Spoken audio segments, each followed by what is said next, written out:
샬롬 2월 25일 맥체인 성경 읽기 해설입니다. 세움북스에서 출간한 임승민 목사님의 해설입니다.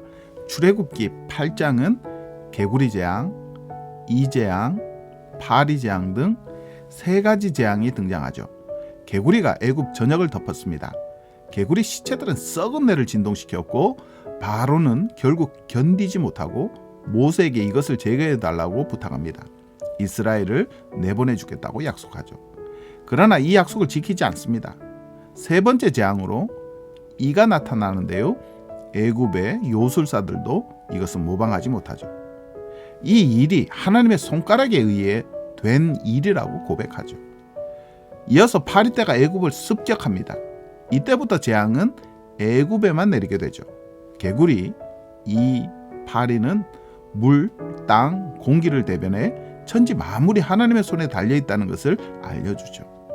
또한 이 세 개의 재앙은 모두 애굽이 숭배하던 신과도 관련이 있습니다. 결국 세 가지 재앙을 통해 하나님께서는 자신만이 참된 신이라는 것을 애굽과 온 세상에 알리고 계신 겁니다. 욥기 25장은 빌닷의 견해를 보여주는데요. 매우 짧습니다. 이것은 세 친구들의 견해가 점점 힘을 잃어가고 있다는 증거죠. 빌닷은 그다지 새로울 것도 없는 말을 반복합니다. 하나님은 주권자시고 사람은 그분 앞에서 의로울 것이 없다는 거죠. 빌닷이 붙들고 있는 신학적 견해는 이것으로 끝입니다. 그러나 욥은 다릅니다. 욥기 26장에서 욥은 이것을 신랄하게 비판하죠. 2절에 내가 힘없는 자를 참 잘 도와주는구나. 기력 없는 팔을 참 잘도 구원하여 주는구나. 빌닷의 견해는 진리가 일부 포함되어 있지만 구원하는 진리가 될 수 없습니다. 욥은 창조 질서를 흔드는 하나님의 주권적 역사를 묘사합니다. 11절에 그가 꾸짖으신즉 하늘 기둥이 흔들리며 놀랐느니라. 세 친구가 질서가 무너지는 세계를 전혀 이해하지 못합니다. 질서를 만드신 하나님은 그 질서를 흔드실 권리도 갖고 계시죠. 욥은 바로 이 점에서 구원의 지혜를 찾습니다. 12절과 13절에 그는 능력으로 바다를 잔잔하게 하시며 입김으로 하늘을 맑게 하시고 라고 말하죠. 누가복음 11장에서 예수님은 바로 그 주권의 행사자십니다. 바리새인들이 붙들고 있었던 신학적 견해, 곧 하나님은 질서를 따라 움직인다는 생각을 완전히 파괴하시죠. 어떤 바리새인이 예수님을 초청합니다. 예수님께서 식사하시기 전에 손을 씻지 않는다는 것을 보고 매우 이상하게 여기죠.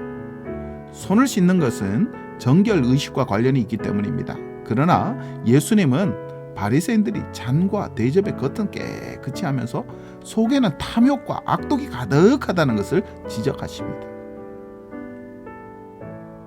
42절에 화 있을진저 너희 바리새인이여 너희가 박하와 운향과 모든 채소의 11조는 드리되 공의와 하나님에 대한 사랑은 버리는도다. 예수님은 질서를 신뢰하지 말고 하나님을 신뢰할 것을 강력히 요청합니다. 어리석은 바리새인들은 자신들의 방식으로 법칙을 지키려 했으나 그 법칙의 창조자요 주권자이신 하나님을 바라보지 못했죠. 하나님은 창조 세계를 질서 있게 만드실 뿐만 아니라 그 창조 세계를 쥐고 흔드시는 분이십니다. 개구리, 이 파리를 마음대로 조정하시는 분이시죠. 고린도전서 12장에서 바울은 교회의 질서를 다룹니다. 그러나 마찬가지죠. 교회의 질서가 매우 중요하지만 이 모든 것의 중심은 그리스도입니다. 성령께서 주신 각자의 은사가 다양하지만 그것보다 중요한 것은 사랑이죠. 자신의 은사를 자랑하는 것은 어리석은 일입니다. 은사를 주신 분을 사랑하고 그리스도께 순종하며 함께 지체된 형제들을 귀히 여기는 것은 교회가 교회되는 것에 있어서 가장 중요한 것이죠. 그러므로 우리는 이런 생각을 가지고 있어야 합니다. 26절에 만일 한 지체가 고통을 받으면 모든 지체가 함께 고통을 받고 한 지체가 영광을 얻으면 모든 지체가 함께 즐거워하느니라. 아멘.